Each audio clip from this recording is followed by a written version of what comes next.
might have similar trills to it, but I'll try. it's not gonna hurt.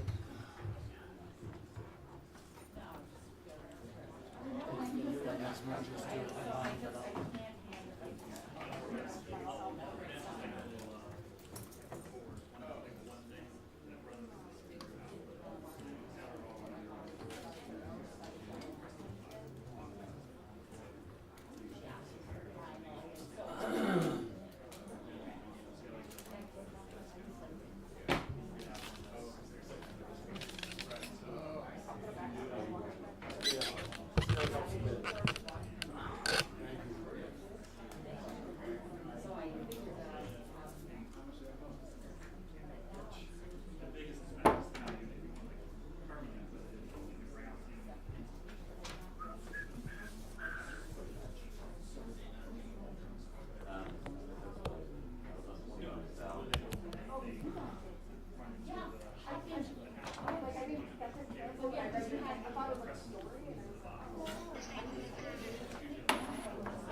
I'm gonna kind of cross over there.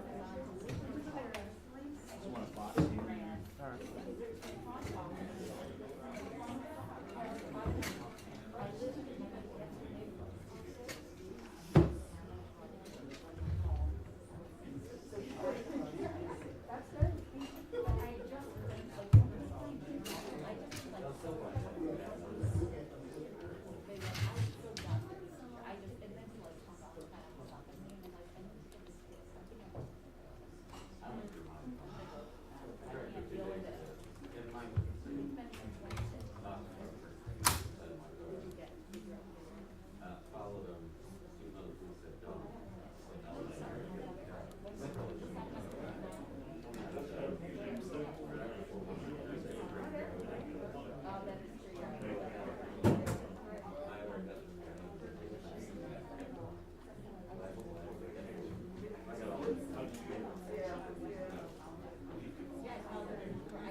Yeah.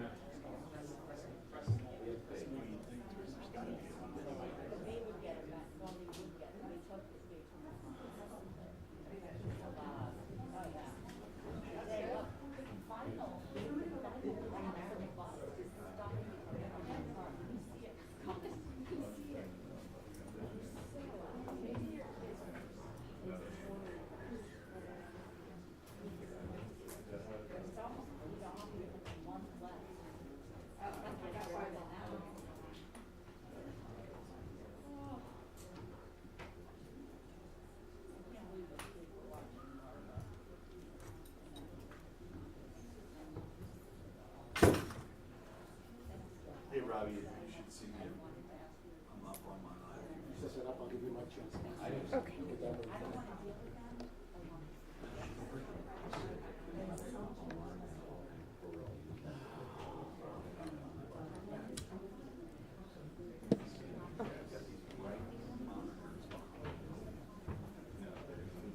Test 1 2 3 4 5 6. Mic check. Microphone check. Test 1 2 3 4 5 6. Check check. 1 2 3 4 5 6.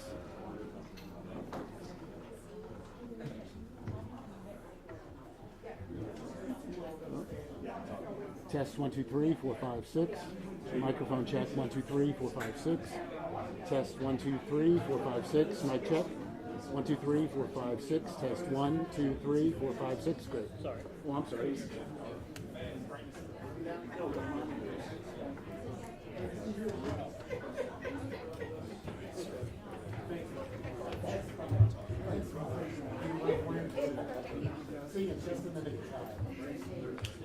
starting to Okay. Okay, dude. You got audio?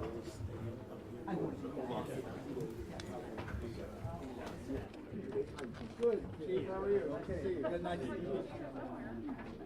Right, and they asked me, okay, down for the camera. Okay. I'm trying to get everybody that's got the speed back here. Chief. Guys good with the brightness on the screen? Better. Yeah. That's better? Okay. Maybe they said it's good. Great. Yes, come on up. Okay. Come in. Crowd in, son. Come in, son. Yeah, we come in, son.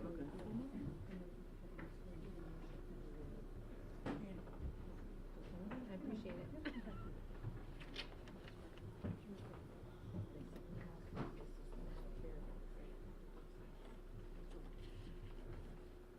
Okay. I'm Captain Amy Megeth with the Annapolis Police Department, and this is being live streamed on the Annapolis Police Department Facebook page. We're going to have several speakers and then have questions at the end. When we take questions, you'll just need to come up to the center table to ask them so that they're on mic. I'm going to give a brief overview of what happened yesterday.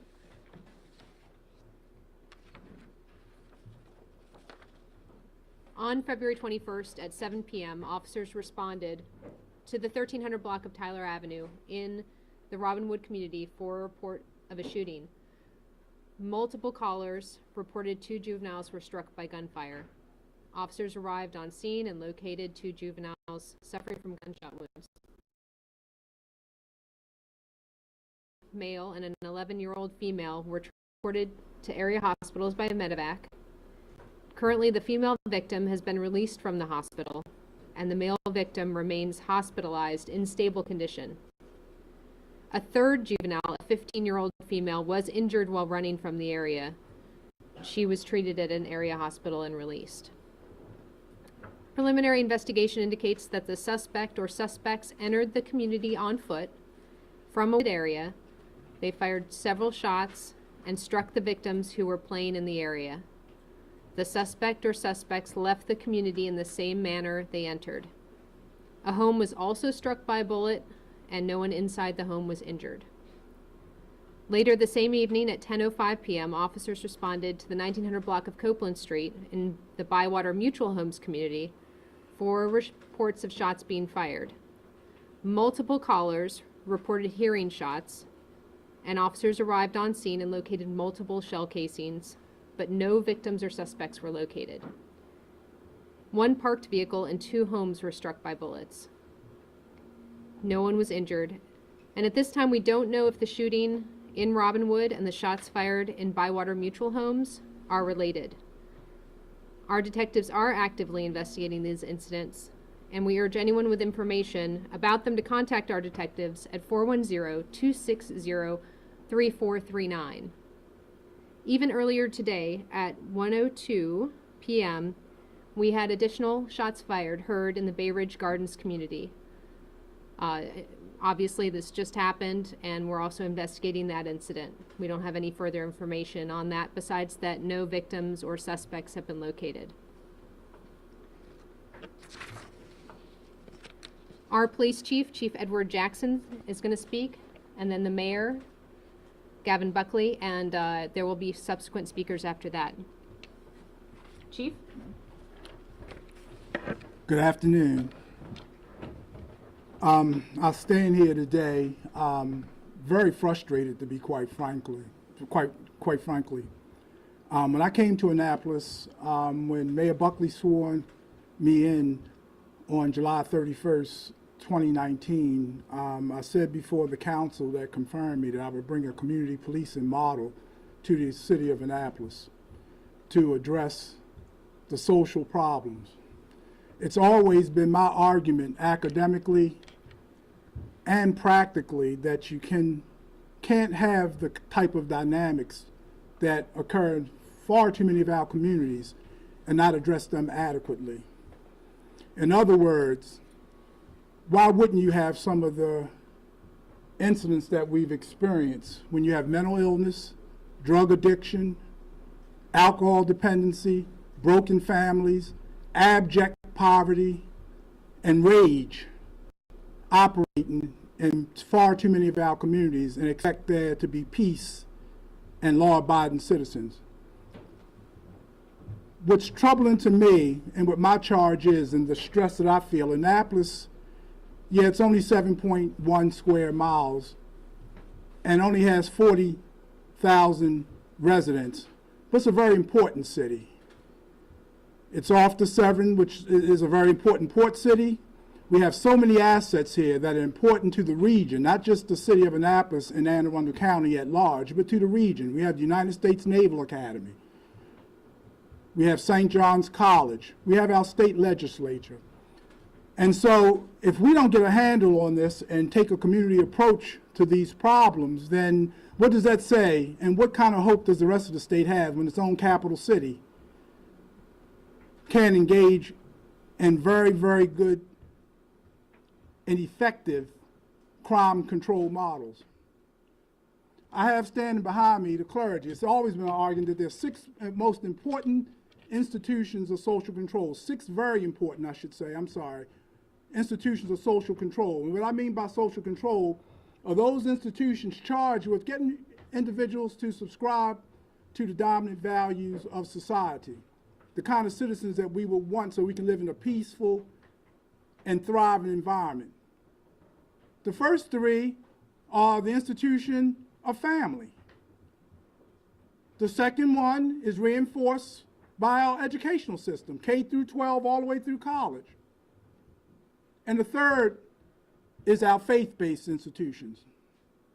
And I think everybody in this room knows what all 3 of those institutions teach. We want those to be effective so that the other 3 doesn't have to be predominant in the community, and that's police, courts, and corrections. So what am I saying? When family, faith, and education fail, you're going to have police, courts, and corrections. It's not a police problem, it's a social problem. Make no mistake about it, we take our charge very serious. I'm proud and honored to lead a department that has some of the most accomplished men and women you'll find anywhere. I don't care how big the department is, you name it, Chicago, LA. You'll find right here in the city of Annapolis some of the most accomplished investigators. But we can't do it all. We need community to get more involved. If you see something, say something. It's no way in hell, that we should be comfortable with 11-year-old and 15-year-olds being shot anywhere, not just the city of Annapolis, anywhere. And so we have to make up in our mind that we're going to do what we need to do, not only locally, but regionally. This is Black History Month. Dr. King said, a threat, injustice anywhere,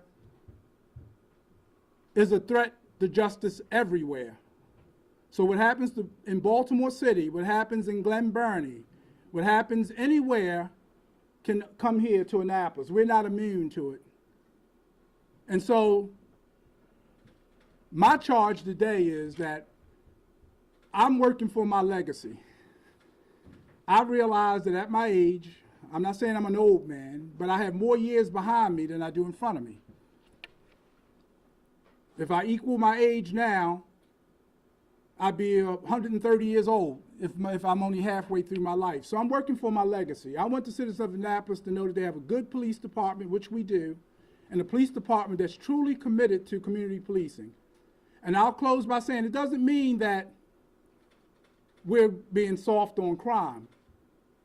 I detest, and I'm sorry, Mr. Mayor, this is strong language, but I hate trigger pullers. I think they're cowards in the sense that they can't face their own issues, don't have the courage to ask for help.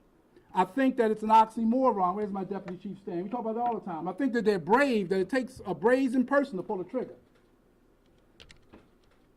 But we need to call on the faith-based institutions. We need to call on our schools. It's everybody's problem. Bad things happen when good people do nothing. And so this is a clarion call.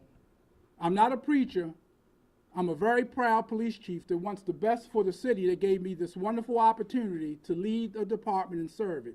So hopefully today, we can make the commitment to work together collaboratively and in a very meaningful way, without regard to egos, to make sure that we don't have 11-year-olds who haven't even begun to live yet, to get shot and get comfortable with 14-year-olds and 11-year-olds and 6-year-olds. And I'm not just talking about the city of Annapolis, I'm just talking about throughout the region. So we got to make sure that when these kind of events happen, we all have to have this righteous indignation to say it won't be tolerated. Thank you. I'd like to introduce or bring Mayor Gavin Buckley up to the podium. I want to thank everybody for being here today. This is a community that cares. This is a community that's in shock. Last night, somebody's 15-year-old son was paralyzed from a gunshot. Somebody's daughter is traumatized and was lucky to survive. We are asking people who know anything about this to come forward. If you know anyone that has a gun, or anyone that knows people that bring people into this community with guns, if you know where a gun is hidden, tell us. We need to know. We need to get these guns out of the community. These people who indiscriminately come into our neighborhoods and fire wherever, they don't care about this community. They don't care about the city of Annapolis. They don't care about even the communities that they live in. They put their own brothers and sisters and mothers and fathers in harm's way, and they're reckless. And they don't deserve to be in these communities. You have to help us find the sorts of people that would do these things. We're taking a social approach to crime, but we can't tolerate this kind of violence. I want to thank a lot of the people here, back here, who haven't slept, who've been up all night investigating this crime. We will find out who has done this. It's not going to make it any better for the young man who's paralyzed, but we are bringing people to justice. They have to realize that this is not going to be tolerated in the city of Annapolis. We will find you. So thank you for being here.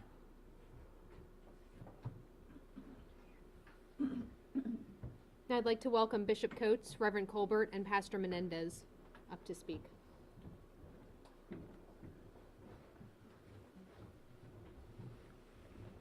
It is our custom normally when we stand to greet people, we either greeting good morning, good afternoon, good evening, depending on the time of day. Unfortunately, we don't have that greeting today because it hasn't been a good morning, hasn't been a good afternoon, and certainly last night was not a good evening, simply because two families' lives are changed forever. Two children's lives are changed forever.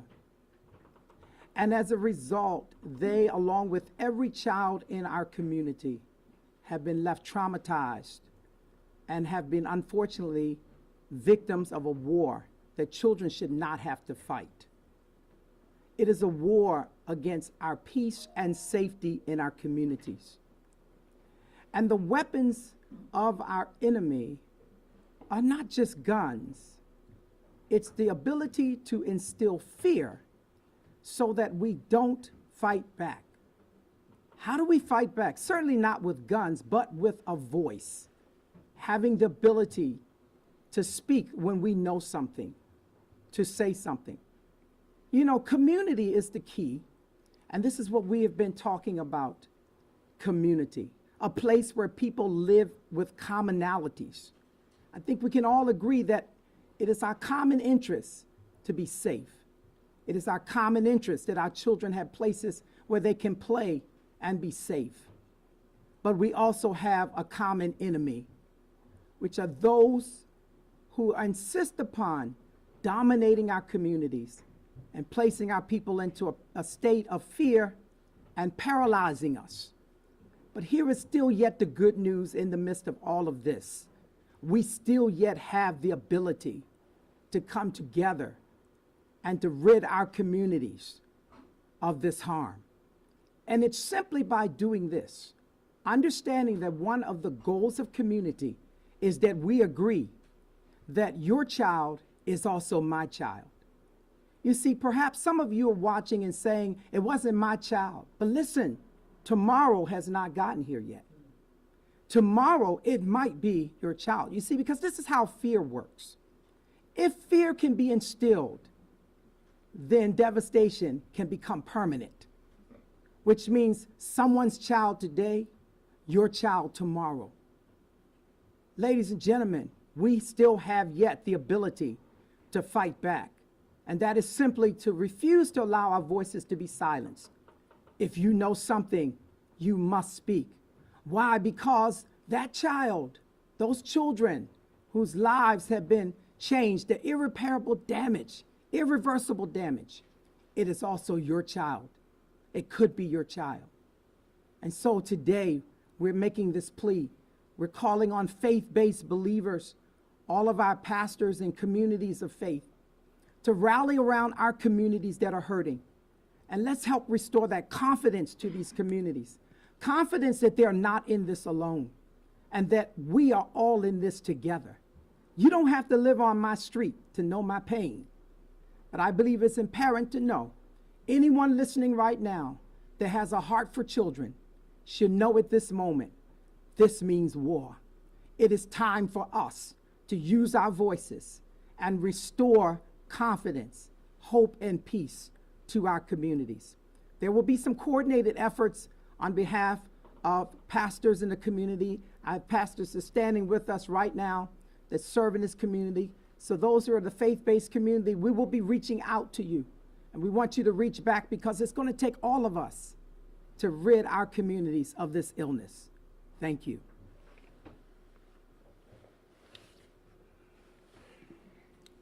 Reverend Jerry Colbert, pastor of John Wesley United Methodist Church, Bay Ridge Avenue, and a chaplain for the Annapolis Police Department. And Chief, it is a pleasure serving under you. Echoing what Apostle Coates said, my plea is to the faith-based community. It's time for us to put down our pride and for us to come together for the good of the neighborhood. My other request here is to the City Council, the County Council, and legislative. We need grants. The only income that we have is from our parishioners. And most of them are on a fixed income. So we need grants in order to pull together and initiate and build and rebuild our communities, starting with the parents and the children, and so that we can come together in a conclusive effort and to put down the guns. And I can't believe, as I'm standing here, that nobody ever sees anything. Somebody sees something. So my plea to you is to work with us as we try to rebuild the neighborhoods of Annapolis. Thank you. Good afternoon. I'm Pastor Cheryl Menendez from Light of the World Family Ministries, and also we actually house the H2O for Life Adolescent Recovery Clubhouse in the city of Annapolis in Robinwood. That we've been there for 8 years. We were the first through the Health Department, Anne Arundel County Department of Health, to help us there, and we also have one in Brooklyn Park. Let me just say, when I got the message yesterday, when I got a call from Robinwood, from parents and families there, I lost it. I could not believe what I was actually hearing, because we're actually in Robinwood every week. We have 3 to 4 days a week that we're there in the clubhouse, thanks to Housing Authority, who allow us to have an actual facility there that we house young people ages 12 to 17. I'm hurt, as many of you are, but I have, and I thank you, Chief. You said some wonderful things that really helped to frame what I need to say right now. About 9 years ago, we did a Stop the Violence in the city of Annapolis, and it came as a result of a young man who was murdered in Robinwood. We actually met at one of the school, well, actually, it was the actual church that is on West Street, and we actually met there. And at the funeral, there were about 800 young people that were there. Pastor Coates was there. I can't remember if you were there. You might have been there. And we challenged the audience of young people, if you're tired of this, how do we work together? How do we see that it stopped? And I challenged them to meet me in Robinwood, and they did. They came, the schools got involved over a 3 to 4 month period. Mayor, we actually met at City Hall and explained to them what we were planning on doing, what we wanted to do. Actually, it took us about 4 to 5 months to plan, but every church that we worked with in the city of Annapolis agreed to adopt a community. I have been working in Robinwood and adopted that community some years ago prior to my husband's death. And let me say, there were churches that adopted communities, they worked in those communities, and sometimes life happens, and I don't know what all happened. Sometimes we see something that's maybe going well, and then all of a sudden, it's just over with. We stayed there. Not that it's us that did anything, it's that I have a passion, and as many of you do, for our children and what goes on. I want you to know the actual crime rate, the same pleas that were made, someone called in as a result of that and reported who it was that had committed the murder. And let me share with you, a lot of times, because Annapolis is so close-knit as far as family is concerned, a lot of people are related, and one of the biggest things is this fear. But let me share with you in my closing remarks is this. We have got to understand that there is something that is going through with Dr. Valente and Kaiser Permanente right now that is called, and it's been going on for a long time, called ACEs, Adverse Childhood Experiences. I have just been trained through the state of Maryland and some of the others to be ACE trainers. What that shares is that the fact that we have young people who through epigenetics may have some things going on inside of them, but also as a result of environment adaptation, that what we're finding out is those young people perceptions become their reality. Let's not take this very lightly. This is not a black issue, it is not a white issue, because the ACEs test shows at least 87% of everyone has at least one or more ACEs. How do those ACEs affect you? It affects you in the fact of what's going on in your home. Is there a divorce that's taking place? Is there drugs that is taking place? That's happening everywhere. What's going on as far as other things are concerned? Are children being abused? Are they being sexually abused, emotionally abused? There are things that are happening that we're not talking about today, and I stay in trouble because I'm willing to talk about it. Because what we have to do is not just say what the problem is, but what are we willing to do to help our communities? I have no fear with walking Robinwood. I work in all the communities, by whatever it is, over Eastport Terrace, work with the police department. You all have been wonderful, absolutely wonderful, helping me all through these 2 years as we've been giving away food and all the things that have taken place. So let me just share with you, just for this one moment, is that it's no sense in us talking about it, is after this is over, we're not going to do anything. Faith-based community. I don't care if you're Baptist, Methodist, Episcopalian, Jewish, Jehovah's Witness, Nation of Islam, it does not matter. We have got to work together. We've got to work together. Come to the table. Whether you're a woman, whether you're a male, I don't care. It's time for, is anybody sick of this? Is anybody really tired? But are we tired enough to do something about it? And let's work together except just talk. That after the lights are gone, after the cameras are gone, after the news media is gone, what are we going to do after that? And that's all I have to say. Thank you. Thank you. Thank you so much. Alderwoman Rhonda Pendle-Jones, she's the chair of the, sorry, Rhonda Bindle Charles. She's the chair of the Public Safety Committee for the city. She'll speak next. Thank you. And I'm going to take a page out of Pastor Cheryl Menendez's book. I've been a lifelong resident of Annapolis. My family's had a presence here since the Civil War. And what she said is correct. Many of us are related in this city. And oftentimes, or too often than not, or maybe not often enough, we are reluctant about turning in, for lack of a better term, relatives, schoolmates, friends, people we've known all our lives, family members who have committed or engaged in some sort of violence. But I implore you, I beg you, all of you out there and here, if you know of someone who is engaging in this behavior, please, please call the authorities or call the pastors. They are here to help us as well. As Pastor Cheryl said, it doesn't matter what denomination you are. If you need an intermediary to carry that message of who is perpetrating these crimes in our community, please find the intermediary that fits you.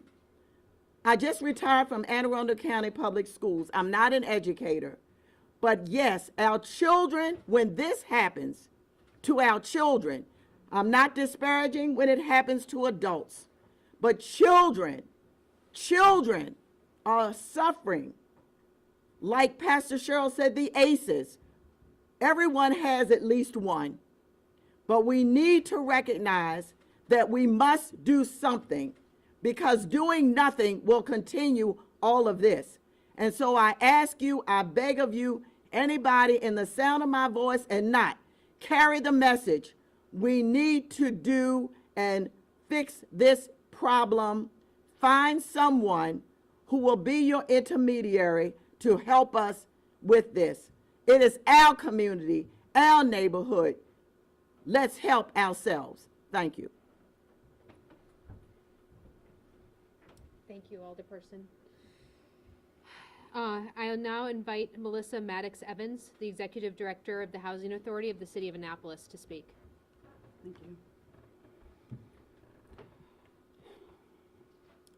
This is a very difficult day for us at the Housing Authority. It's very difficult. We have been in contact with the families and are speaking with them about what their needs are and how we can help them at this time. And we wanted to share that.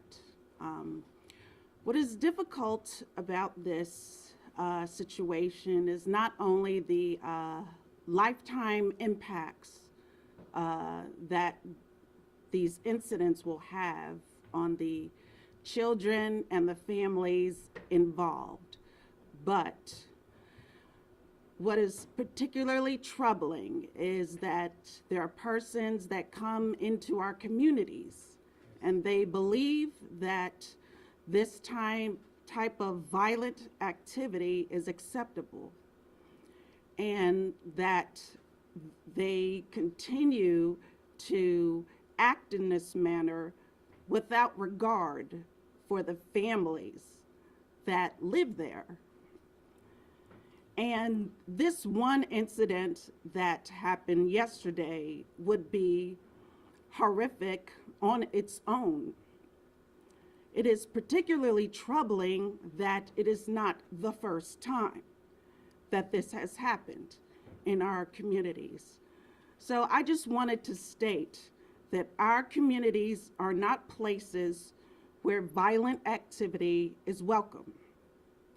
Our families have been a vital part of our communities. They are proud of where they live, and they seek to protect their families and their way of life.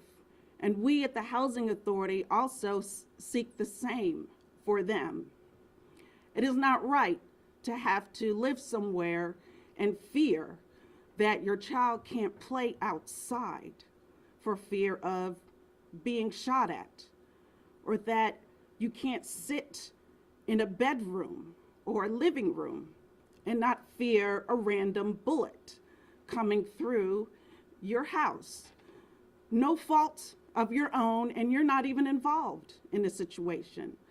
So I do ask that those that have information regarding this incident, and someone definitely does have information, that they come forward and they provide us the information that we need to make sure that the perpetrators are captured, and also to make sure if there's even anyone affiliated with this incident that might have relation to the housing authority that we know, so we can address that situation as well. The housing authority has made available 2 units at both Robinwood and Harbor House for the Annapolis Police Department to utilize 24/7 if they need to be able to provide public safety assistance to our citizens. And I just wanted to say that our residents, the people that actually live there, welcome that. They welcome increased police presence. They welcome the opportunity to feel safe in their community.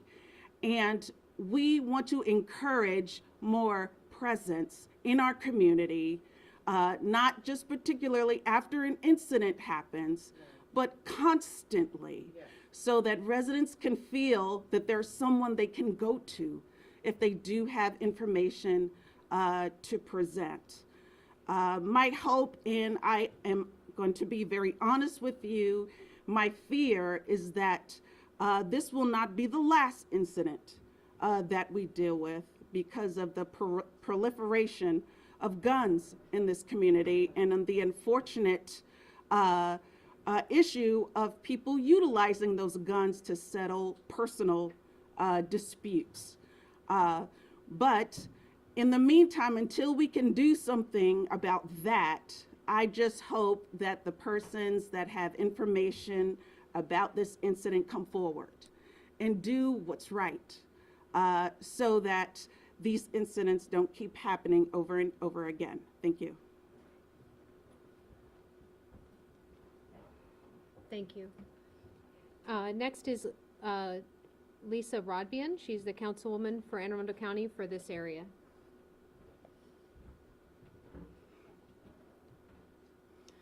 Thank you. I'll be really brief. Again, my name is Lisa Rodbien. I'm the county councilwoman for District 6 in Anne Arundel County, but District 6 includes the city of Annapolis. So these young people were my constituents. I just want to first start with a message to the perpetrator of this crime. You are lucky that the young people survived. Do the right thing now and turn yourself in, because I know this police department and they will find you. Make it easier on yourself. Bring yourself forward. Bring yourself to Taylor Avenue, to this station. To parents and families and anyone who spends their time with young people, in my day job, I'm a public school teacher, and our kids are struggling, already struggling. They have been reeling because of this pandemic. So much uncertainty, so many changes. This is the last thing they need. Find out how they feel about it. Talk to your kids, because that's how we break the cycle for the future generations, is to make sure that young people that have experienced this kind of violence have the opportunity to heal. And there is definitely healing that needs to occur. Finally, we have to be looking out for people of all ages, because I don't know if we know the age of the perpetrator, or if maybe it's not public yet. But we need to make sure that people have the resources to take care of themselves, and that someone is asking them how they are doing before they pick up a gun. Someone to talk some sense into them before they go out and harm the community. So to the perpetrator, turn yourself in. To families with young people, listen to them, ask them how they are doing. And to all of us, reach out, check in on your friends, especially those that might be struggling with all of the things that we struggle with in life. Thank you.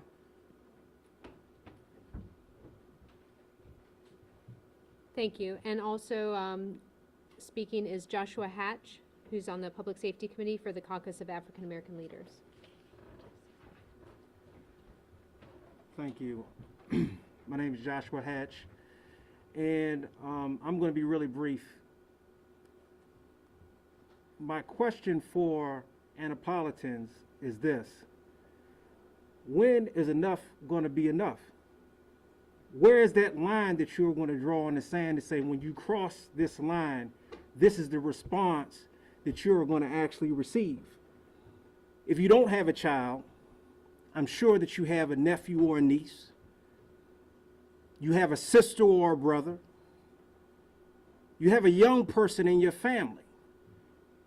And they deserve to be safe. They deserve to be able to go outside and play. There's a street code, stop snitching, no one come forward, don't say anything to the police. But what happened to the code where we don't harm women and children? What happened to the code where we say that children are off limits and we're going to make sure that there are safe environments to ensure that while they're outside playing, they're going to remain safe? And anybody who violates that person then will be subject to the ridicule of the community. These officers, delegates, representatives, they're here today to talk to you about their concerns about children being shot. What value are we placing on human life today? If we really care about our communities, we would make sure that those communities that we live in are safe.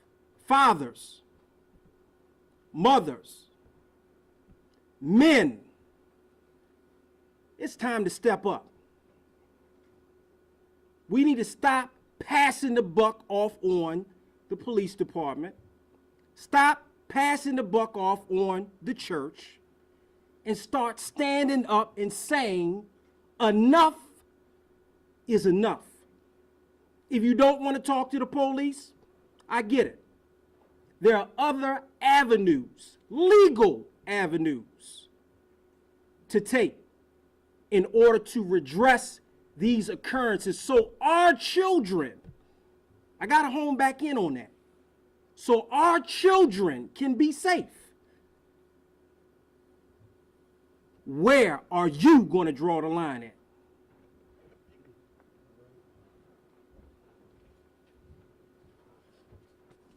Thank you. I just want to make sure everyone knows that they can submit anonymous tips to us through Metro Crime Stoppers of Maryland. This is a completely separate organization from our police department. We never receive any identifying information about the person making the tip. You can make a tip by calling 1-866-7-LOCKUP. That's 1-866-756-2587.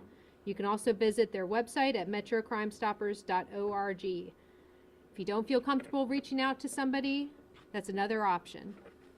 Thank you, and we will take questions if anyone has any. Again, I will remind you, you need to come up to the middle, and Ms. Norris will help. You touched briefly on this last night, but you still believe this was a random shooting and that these children were not the targets? We're still investigating, but all indications are at this point that the shooter or shooters were shooting at someone else, but we just don't have enough information right now about what the circumstances are. We do believe the children were just in the area playing and were struck not intentionally. And we spoke with some people in the neighborhood. Is there any affiliation that this could be gang related? We don't have any indication at this time. Our neighborhoods have loose affiliations, neighborhood groups, but there's no indication that that is in play in this situation.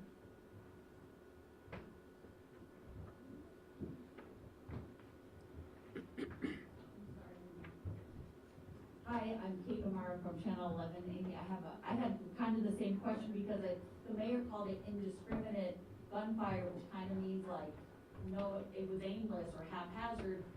But you haven't said yet if you know if the two people entered from the woods. Did two people come out of the woods and shoot at each other?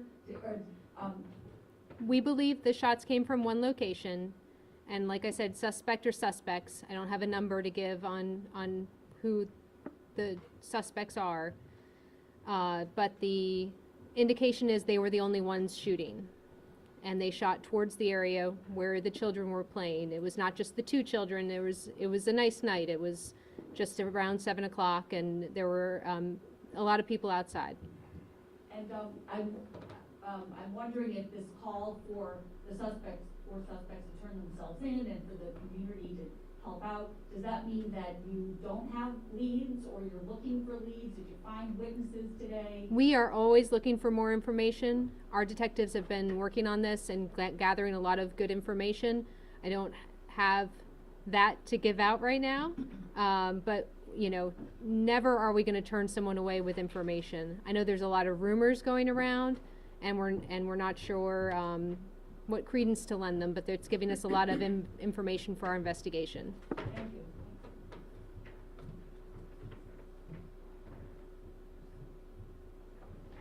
Hi, Christina Mendez with WJZ. There's a lot of cameras posted on some of the light poles around the community. Have you guys been able to pull any security footage from any of those cameras? That's part of our investigation. We definitely look at that, not only the cameras in the community, but in surrounding businesses, surrounding communities. All those things come together. We don't have anything specific right now, but we do use that information in our investigations. Hi, Captain. Jeff Hager with Channel 2. I'll make it quick. We spoke to somebody who thought the 15-year-old girl who was running away that was injured might be a third shooting victim. Was she grazed in the arm? There's no indication that her injuries are from a bullet. Okay, thank you. And is there a heightened, as if there was a need for one, a heightened sense of alert, and that the same person who shot and hit the children in missing his target, we know what he's capable of, and that he's still out there, still armed, and we have no idea who he is? Well, of course, we've had this shooting last night at 7. We had a shots fired call last evening in another neighborhood, and currently are investigating another shots fired call in a different neighborhood. So, we are looking for whatever information people have about people carrying guns in neighborhoods so that we can stop this before it continues. And that's when I add one quick thing. And also, after this meeting, I'm going to personally get in touch with our federal partners, the FBI and our federal partners, to see if they can offer any assistance that may aid Captain Miguez and her detectives in this investigation. Brooks Windows of the Capitol. 4 very quick questions. One, could you just confirm the ages? Is it 11 and 14, 11 and 15? It's 11-year-old female and 15-year-old male, and then there's a 15-year-old female who was injured, but like I said, it's not any indication it was a bullet injury. Had ballistics brought back anything about type of weapon or weapons? We don't have any information at this time. Then lastly, there's been talk about the county PD helping out with this investigation. What's the nature of their assistance? So the Anne Arundel County Police have concurrent jurisdiction inside the city of Annapolis. We are the primary law enforcement agency, but in situations like this, we will use any resource that we can. We had the Capitol Police assisted with their K-9 unit last night, and also the county police helped. When we have situations like this, we had to close down the main road into the community so that we could recover evidence. So their participation has been in support of, and also sharing information between us about just what is happening in both the county and the city. Thanks. And then lastly, Director Maddox Evans mentioned about the Robinwood Police Substation. Were those substations staffed with police last night? And if they weren't, are there plans to staff up with cops moving forward? Yeah, they are community resource centers, and we do have officers there, not staffed permanently 24 hours a day. There were no officers there in the resource center at the time of the shooting last night. Are there plans to staff them more often? Probably the same amount. We'd rather officers are on foot in the community talking to people at this point. But we do, if we can, that would be more for the chief to answer as far as Yeah, future plans. Yes, me and my command staff and myself are always trying to find more innovative, creative ways to utilize those two properties that Executive Director Melissa Maddox Evans spoke about. You know, there are many challenges, but we're going to work real hard to overcome those challenges. I'll just say that. But make no mistake about it, we can utilize those, I believe, we can utilize those two properties more effectively. What that looks like in full transparency, we're still trying to come up with very creative ways to make those work more effectively. Nelson Jones with Channel 5. I'm going to also piggyback on what the chief said, but add another layer to this. As the chair of the Public Safety Committee, Standing Committee for the Council, of course, we're in our budget season. And this staffing of these resource centers also could be helped by additional staffing and bringing out police staffing up to the numbers that we should have. And so we're looking for any support from residents, from organizations, from entities to say that we definitely need an enhanced budget to combat or to help with our situation, our public safety situation in our city. So that's kind of a plea I'll put out to everyone out there. It's certainly, we're always looking for enhancements for our police department. And I think at this point, as Reverend Jared Colbert mentioned, grants or anything that we can do to help with this situation and these situations. Thank you. Nelson Jones with Channel 5. If you make an arrest in this case and the perpetrator turns out to be a juvenile, is there a plan or procedure to arrest the parents?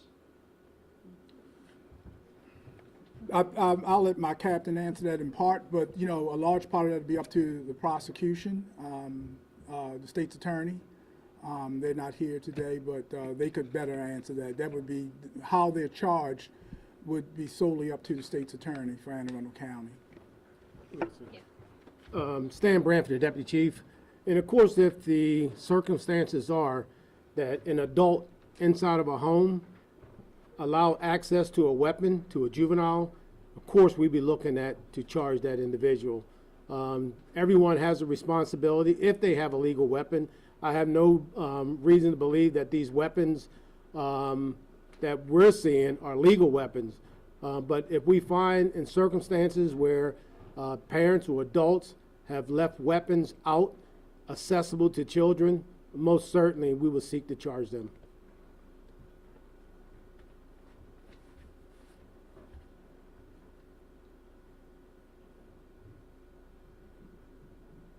Thank you, everybody.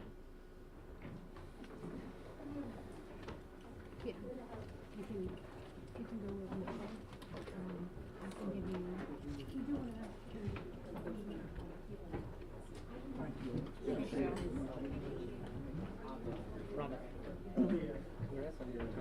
Oh, thank you.